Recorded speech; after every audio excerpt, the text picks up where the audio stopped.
বছর শেষে টলিউডে ফের শোকের ছায়া।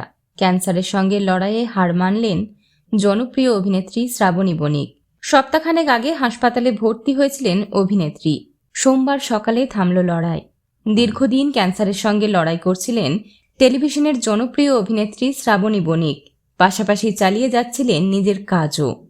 ছোট পর্দার ভীষণ জনপ্রিয় মুখ শ্রাবণী, পাশাপাশি কাজ করেছেন বড় পর্দা এবং থিয়েটারের মঞ্চেও।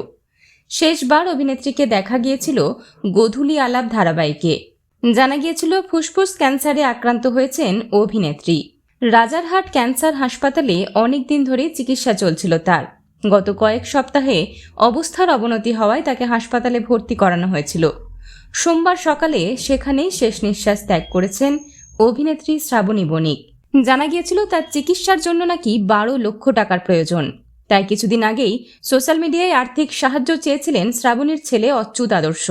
কিছুটা টাকা জোগাড় হলেও আর মারণ রোগের সঙ্গে লড়াই করতে পারলেন না অভিনেত্রী শ্রাবণী। তার মৃত্যুতে শোকস্তব্ধ টলিপাড়া। বিনোদন জগতের আরও অন্যান্য খবর নিয়ে ফিরছি, জুড়ে থাকুন আমাদের সঙ্গে।